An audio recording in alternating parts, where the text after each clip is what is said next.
Okay, kids, how's it going? We're gonna do our last method for solving non-homogeneous second-order differential equations by the method of variation of parameters. This method is last because it's the hardest. The reason it's the hardest is it involves integration. And if you think about what we've done so far, we've kind of been doing sophisticated guessing and checking, right? We've been doing a lot of derivatives and then plugging back in, right? Here's our particular solution. We think it looks like this. Let's find its first derivative, second derivative, plug it back in, see what we can manipulate, blah, blah, blah, blah. But remember, when we were doing the method of undetermined coefficients, we could only have a certain kind of function be on the right-hand side of the equation. It had to be sine, cosine, and e to the, or a polynomial, or combinations of those. Well, the MVP it's an MVP for a reason. It has no restrictions, so it can come to play anytime. But because it's harder, because it involves integration, you really don't want to use it unless you have to. If you can use the method of undetermined coefficients, probably going to be simpler. Bam! Oh my Lancet, look at all that. So, variation of parameters replaces the arbitrary constants, C1 and C2, in the complementary. Remember, that's our y sub h, right, to the homogeneous equation that has these arbitrary constants multiplied by the fundamental set of solutions. Well, we're going to assume our particular equation also contains those fundamental solutions, the set, right, a linear combination of the fundamental set of solutions, but this time multiplied not by arbitrary constants, but by a function. And if you remember when we were solving second order homogeneous, we could, or we used a reduction of order as a way to really trick a second order differential equation into looking like a first. We're kind of sort of going to do the same thing here. That's what the variation of parameters is going to help us do. And that's going to get us our particular solution.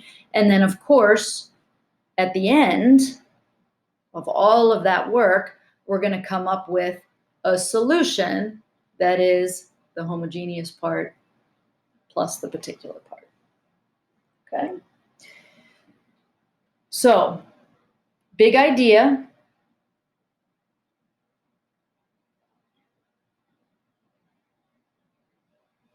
Is that we are going to name V1 and V2, right, as unknown functions, and then we're going to try to find them. So that is our big goal for the variation of parameters.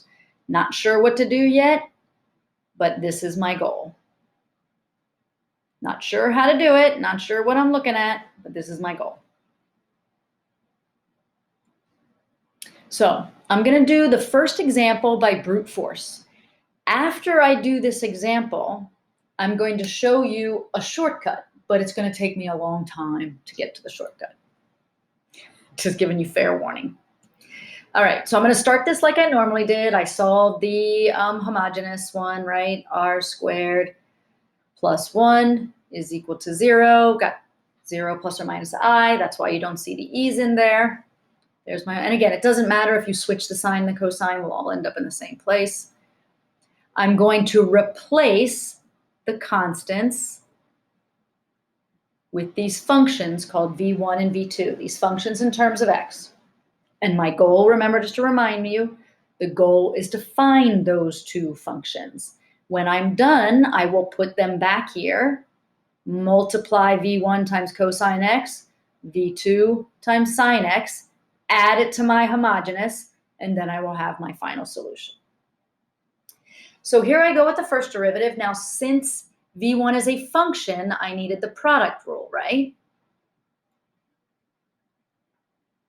Two functions, well, that's why I end up with 4 terms, because I did the product rule twice, so I got 4 terms. Now, my next step would normally find the second derivative, but I paused for a moment here and I said, whoa, this is a dagger.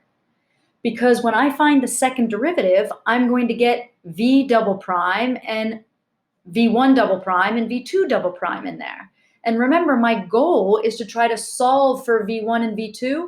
Well, if I end up plugging back into, which is what I do, right? I'm going to plug back in for y double prime and y, set it equal to secant x, and see if I can do some math magic. I'm still going to have second derivatives. So I didn't get anywhere. So I'm going to impose a condition here. There's both the terms with v prime. I don't want them around. So I'm going to say, I need you guys to get up and go. Beat it. I'm going to impose the condition that the sum of those terms are 0. And if the sum of those terms are 0, well, then they're gone. Right? I know that seems a little bit like cheating, but as long as I'm upfront about the condition that I'm imposing, I can keep going. Now I'm going to find the second derivative. So notice, to find the second derivative, I have a product. So I did the product rule, and another product. So I did the product rule again. And I got 4 terms. But I got 4 terms with the highest derivative is 1, first derivative. So now I'm going to go about my merry business, and I'm going to go ahead and plug back into the original.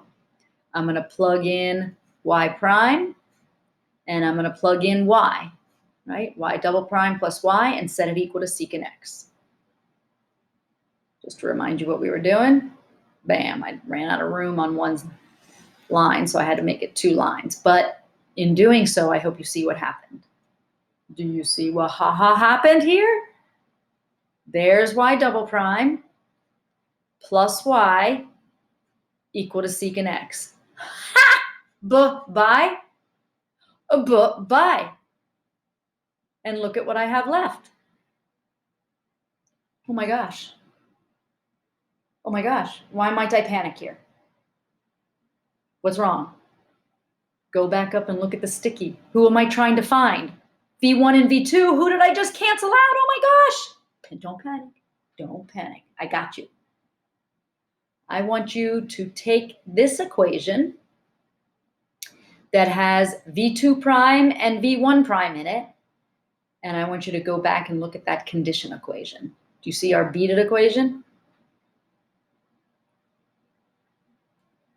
It also has a V1 prime and a V2 prime, and it's an equation equal to 0.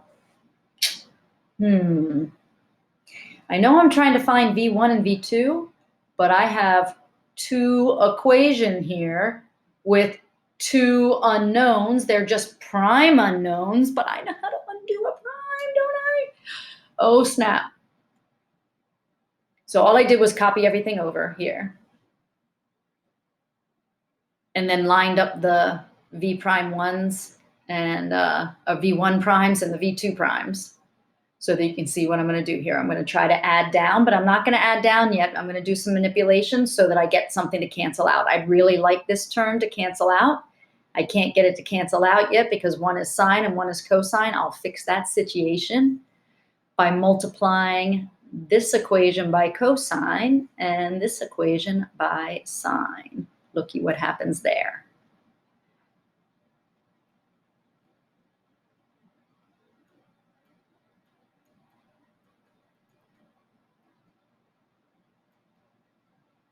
Equals what? Oh, math, you're so nice.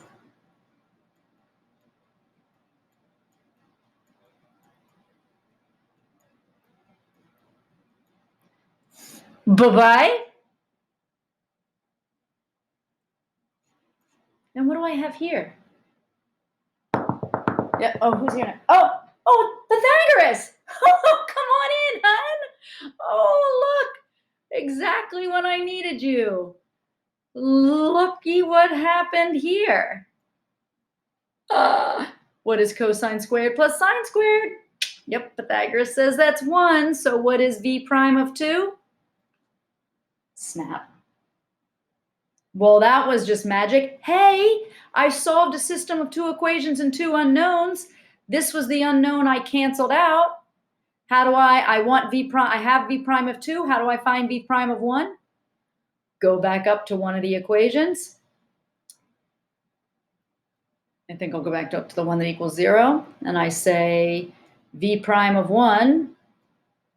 I don't know why I keep saying that. V1 prime. Well, I think I'll go back up here, right? V1 prime cosine x plus 1 sine x is equal to 0. Therefore, V1 prime is equal to negative sine divided by cosine, but that is negative tangent. Oh my word. What was our goal? Wasn't to find V1 prime and V2 prime, but what can I do?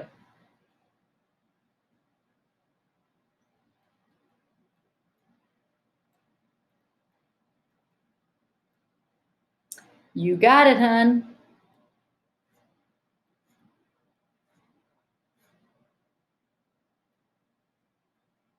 Now, maybe you have to look this up.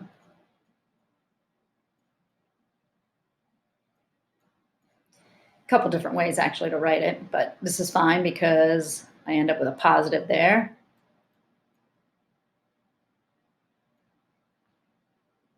Wow.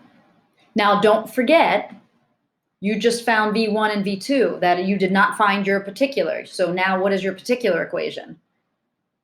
ln cosine x times cosine x and x sine x. Therefore, what is your overall solution?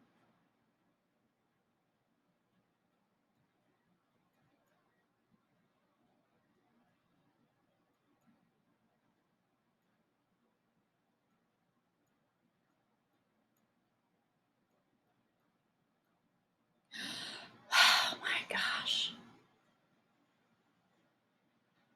Now, might be asking, whoa, Ms. Getz, you integrated and for God's sakes, you didn't put plus C. I know. I hope you're sitting down because it's a little bit shocking. But in this instance, you do not have to have your plus C. What? Can you see why? Can you tell why? If I had my plus C here and plus C here, and then I would multiply by cosine x and multiply by sine x, I get my two pieces of the solution anyway, right? I'd get these, I'd repeat those two, and I don't have to repeat them in the solution, right? I already had them. Cool.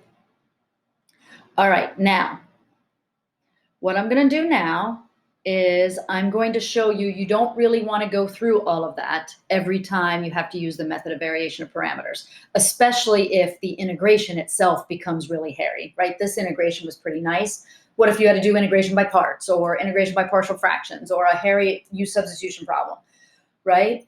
So if you're going to do method of variation of parameters, you're going to have to do that integration. So it'd be really nice if you could skip a lot of that algebra that I just did. But I wanted to do a problem with you to show you that even if I forget the shortcut, I can still just grunt my way through it.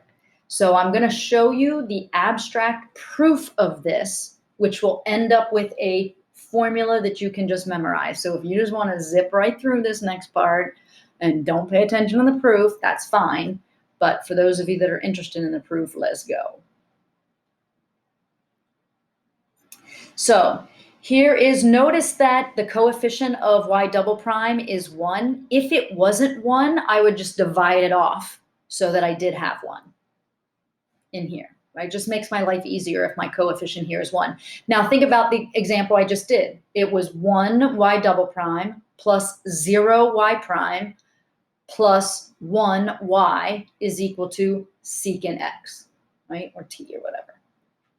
I did the proof in t's. So there is my fundamental set of solutions. the linear combination of them with arbitrary constants for my homogeneous solution. For my particular solution, I replaced the constants with a function that I'm going to end up, functions that I'm going to solve for. I used the product rule to do the derivative, meaning I ended up with 4 terms. I set a condition to get rid of the V prime situations, V1 prime and V2 prime, to get rid of them, so that my first derivative only had 2 terms. Then I did the second derivative, which then bounced me back to 4 terms. And then I plugged in. So there's y double prime plus p of t times y prime plus q of t times y, all equal to g of t. Okay, so just pretty routine, right? Only change was this condition so that I could keep my order down, right? I don't want a whole bunch of second derivatives. So I imposed that condition. Now I'm going to do some algebra on this. So I'm going to copy this over, copy this whole piece over onto the next slide. You see it? Oops.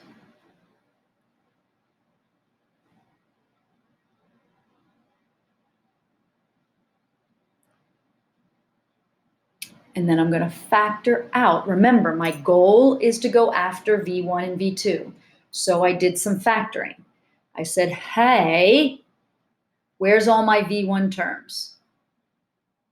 Here's a V1, PV1, QV1. Where's all my V2s? PV2, QV2. Who do I have left?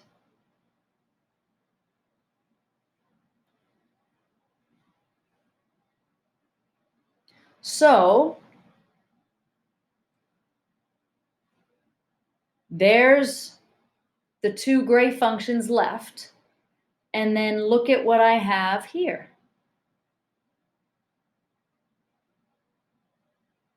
What's that? What's that? Those are the original equation with the fundamental solutions plugged in, y1 and y2. What do those equal? Do you remember when I was doing the example, the particular example? This was my don't panic step, remember? Remember those terms that canceled out? These cancel out because they equal 0. They're the solutions to the fundamental set. That equals 0. But again, this might cause you a little bit of panic because V1 times 0 is gone. V2 times 0, gone. And I'm just left with V primes, V1 prime and V2 prime. But what did we do? We brought back the beat it equation, right? The condition equation. We're going to use the condition here, and we're going to solve this system. Now, I want you in your notes, if you're still with me, put a star beside this. Because one way of using the method of variation of parameters, which I'm going to highlight more actually in our live session, is skipping all of this algebra and going right to this system. Notice in this system, I didn't have to find the second derivative.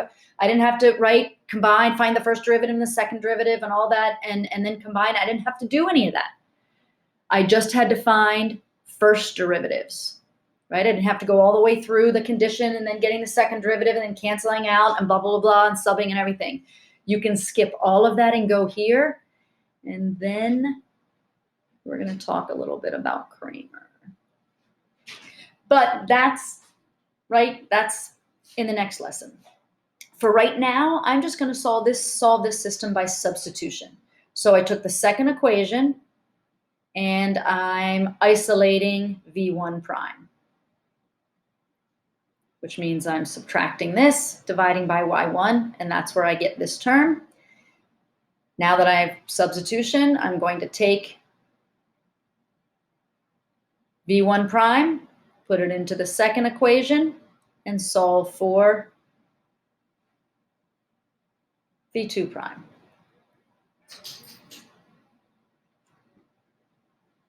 Okay, so what I'm going to do here is actually get a common denominator. And then I'm going to factor out v2 prime. So that's what I have here, v2 prime. Here's my common denominator. That's why y1 showed up in there. And now I'm just going to multiply by the reciprocal. So over here, y1 is going to be in the numerator. I went ahead and distributed this negative through here, or put this negative with the numerator and then reordered.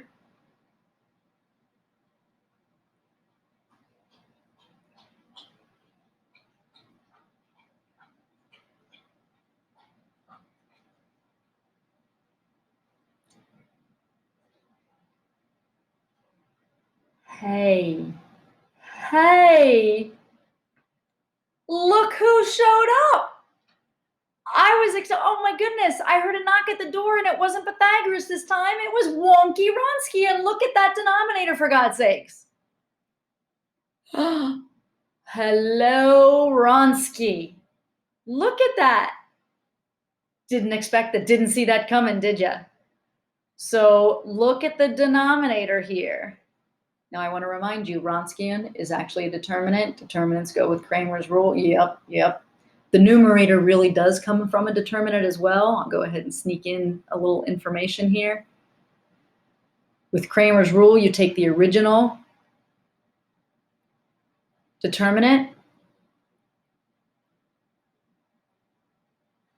and you replace one column with what the two equations were equal to. Remember, we had 0 and g of t. Then you put these back and replace the second column with 0 and g of t. And then find two different determinants, and those are going to be your numerators. Oh my God. I want v1 prime as well, so I go back to the previous slide where I had solved for v1 prime, and I'm going to put v2 here. So notice that when I put v2 here, v2 prime, I have a y1 in the numerator and I have a y1 in this denominator. They're going to cancel out. So I'm going to be left with g of t and y2 in the numerator and the Wronskian in the denominator. What? So notice some patterns here. v1 prime has y2 in the numerator. v2 prime has y1 in the numerator. Both numerators have the non-homogeneous solution in the numerator, and everybody's got wonky Wronskian in the denominator. But I'm not done. Those just found the primes. How do I go from the primes to the not primes? Integrate, baby, and that's where your variation of parameters formula comes from. So you can skip all of that algebra. You can do none of that proof ever. And you can just memorize these formulas. And if I ask you to do the method of variation of parameters, this is all you need. Isn't that sweet? If you forget this formula, but you remember the solution, right? Those two equations, you just have to find the first derivative, right? And solve that system. It's another way to handle it. Whoa. So Remember, you're not done though yet. After you find V1, you have to go back to your Y particular. Where should I put that? Remember, you have to go back to your Y predict and multiply. Then you combine with your homogeneous piece. Crazy. All right, so let's do our same example with Wronski. So same example, same homogeneous solution, same supposition for the particular, only to solve for V1 and V2, I'm just going to use wonky Wronskian. And what do I get?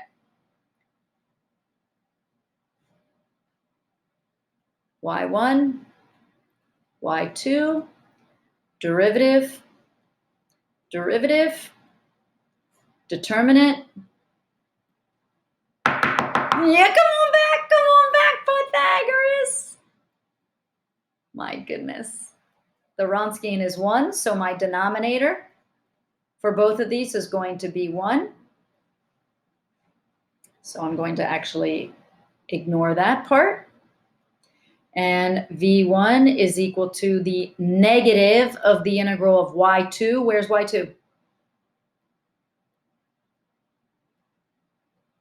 Fundamental set.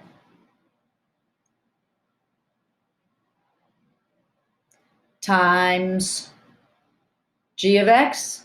I know I have these in t's, but this is in terms of I did all this in terms of x's. So sine x what? Times secant x. But what is that? Secant is 1 over cosine, sine over oh, snap. Oh, snap. Isn't that where we got to before? Negative ln of cosine x. And remember, we don't need our plus c this time because they're taken care of up here. How about V2? The positive integral of y1 times g of t, for us is secant x. Oh, snap, what is that? Cosine times secant is cosine times 1 over cosine, which is 1. What is the integral of 1? Woot, woot! So don't forget, just like before, you're going to go put and then you're going to combine those together to get your final solution, just like we did before.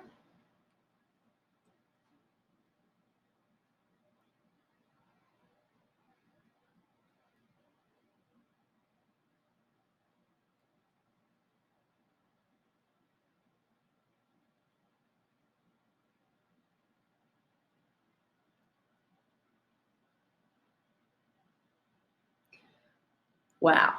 And I didn't have to go through so much work. So MVP is great when the integration is not so bad. So in reality, most of your homework problems, I think actually all of your homework problems, are problems that you could use the method of undetermined coefficients, simply because integrating sine, cosine, polynomials, and e to the things are also easy. This one I gave you, this one is not an undetermined coefficients function. So I had to use method of variation of parameters, and it just so happened that this one, the integration turned out pretty nice. All right, so let's do an example here where notice this is a UC function. I could do the method of undetermined coefficients on this, but I'm asking you to do the method of variation of parameters on it. So starting this,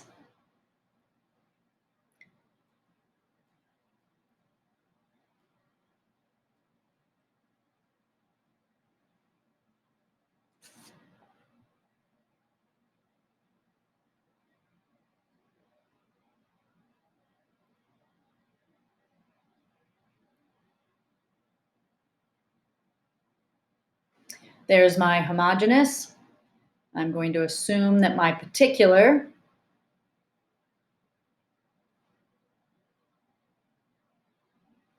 is some function v1 plus some function v2 times my fundamental set and linear combinationed with. Instead of finding the first and second derivative, I'm going to go right to the Wronskian.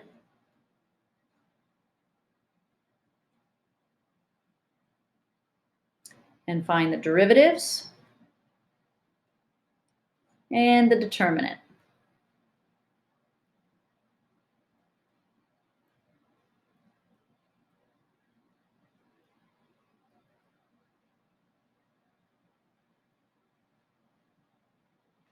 There's my Wronskian, so that's going to be my denominator.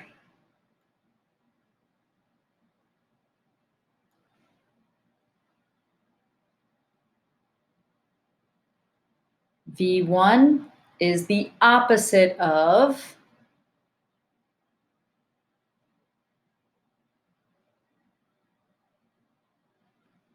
my g of x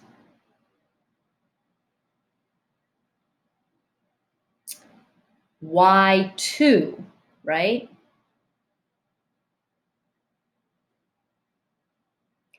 V1 goes with y2 over my Wronskian.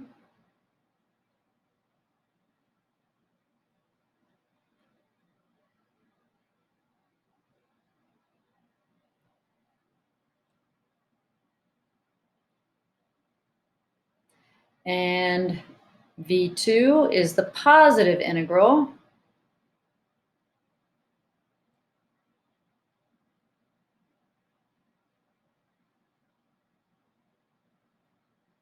g of x and y1 all over wonky.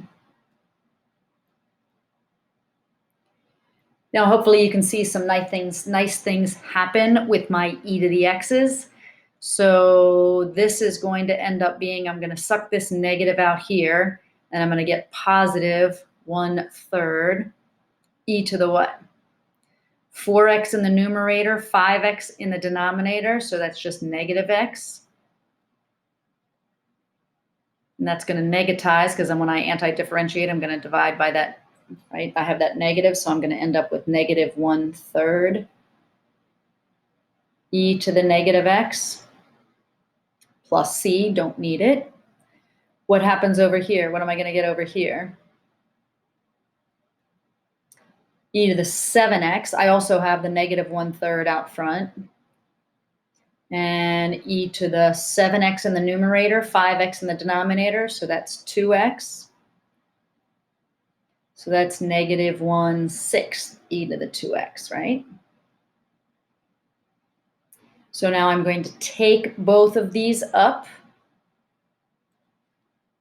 here.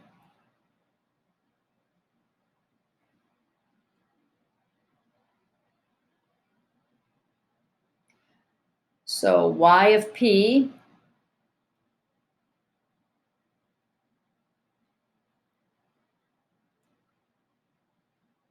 is v1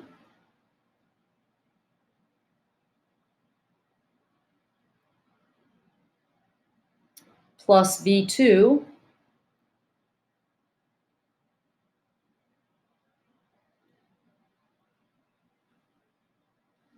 but look at what happened. That's something nice, right? This is negative 1/3 e to the 3x, and this is negative 1/6 e to the 3x. Get a common denominator, and I end up with negative 1/2 e to the negative 3x. I'm sorry, positive 3x. So, ta-da, drum roll. My final solution is my homogeneous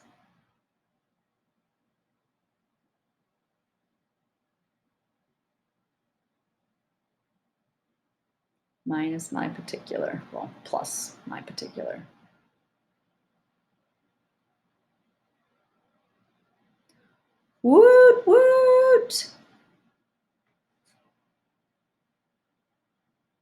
Now, maybe you want to try the method of undetermined coefficients on this and see what's faster. If you remember your formula for V1 and V2 with wonky Wronskian, I think this is a little bit faster, but not that much. Again, what makes this doable and what makes MVP so nasty otherwise is when, of course, your Wronskians get ugly. And then if your Wronskians are ugly, chances are your integration is going to be super ugly. All right, let's do one more. Oh, I forgot that I added some notes here. So don't forget that you want to divide off the coefficient. If you have some kind of coefficient here, you want to divide it off, right? Divide by the coefficient so that you're left with a 1 here. You don't have to worry about plus C when you're integrating. Don't forget to multiply by your fundamental set when you're done. So a lot of times kids get all done with V1 and V2 and they're like, oh, thank God I'm done. Don't forget that they have to be multiplied by your fundamental set, Y1 and Y2, and then you have to combine with your homogeneous to get your general solution.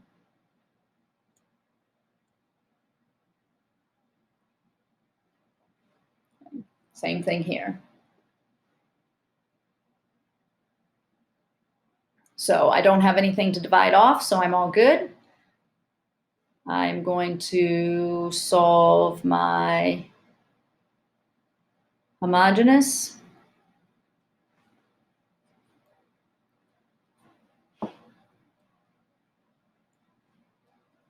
So hopefully you see what we have 0 plus and minus I.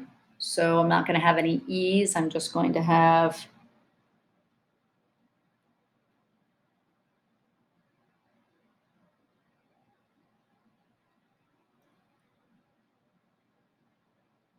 right.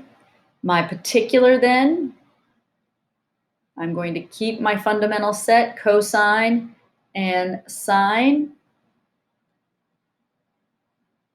But I'm going to replace the constants, this variation, womp. And now I'm going to go straight to wonky. Look what happens again. I've seen this situation before, right? Love it.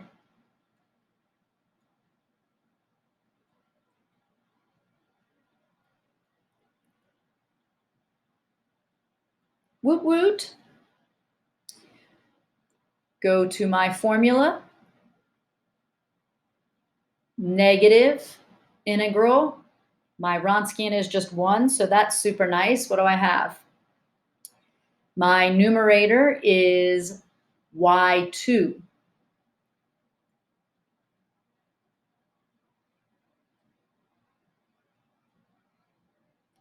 Times what?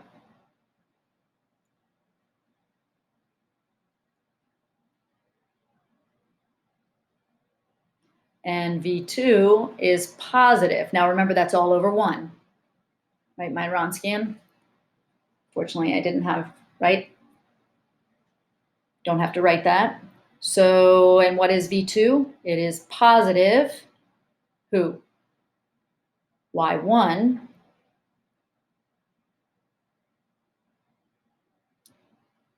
Oops.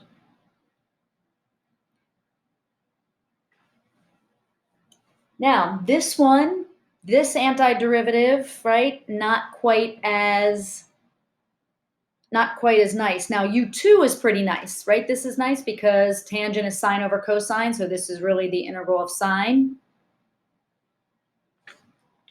So this one was easy peasy. Done. This one, not so much. What is this?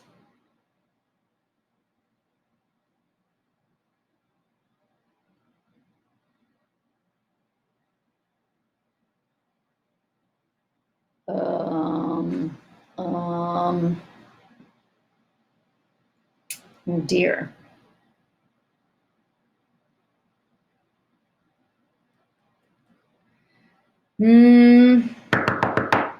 This time I'm knocking on Pythagoras' door.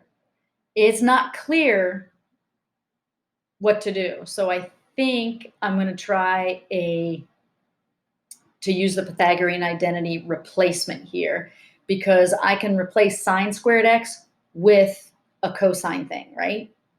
So what if I say this is negative sine squared is the same as 1 minus cosine squared all over cosine?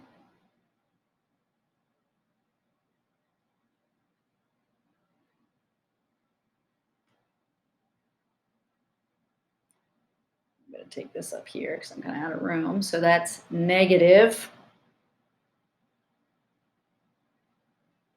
the integral of 1 over cosine, which is just secant, minus minus plus what's cosine squared over cosine? That's not so bad, right? So what is the antiderivative of secant? That I have to remember. I had to look that up.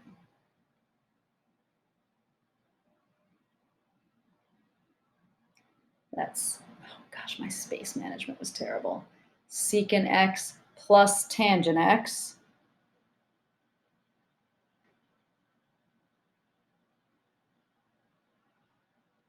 and then this is nice.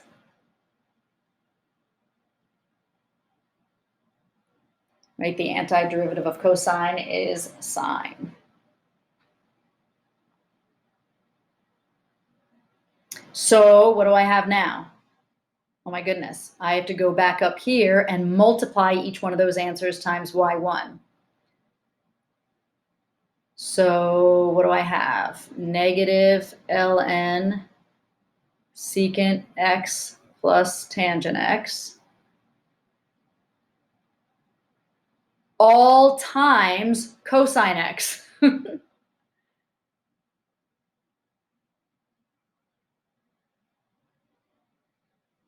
Plus v2, oh, all right, well, that's negative, so I should say negative cosine x times sine x.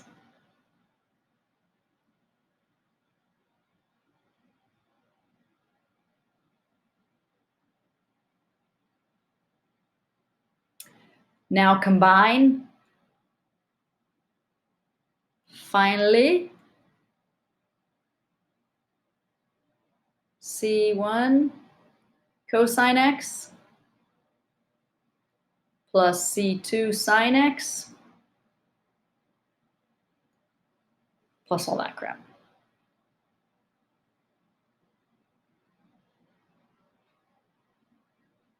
I don't think I'm going to write it all again. I think you get it. I could factor out a cosine of that, couldn't I? Let's see. What if I factor out a cosine?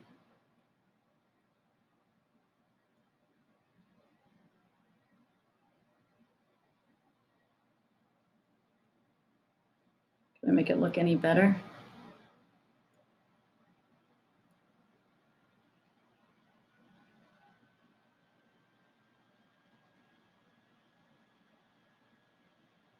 I don't know.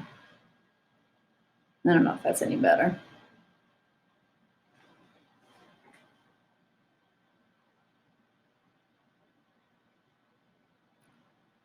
Sweet. All right, so there we go with our method of variation of parameters. And I showed you one where the integration at the end was a little bit hairy, and that's just a little bit hairy. So that's why most of the ones I give you are with your a UC function still for your homework. Still gets a little crazy, but not too bad. I hope you have fun with it. All right, bye.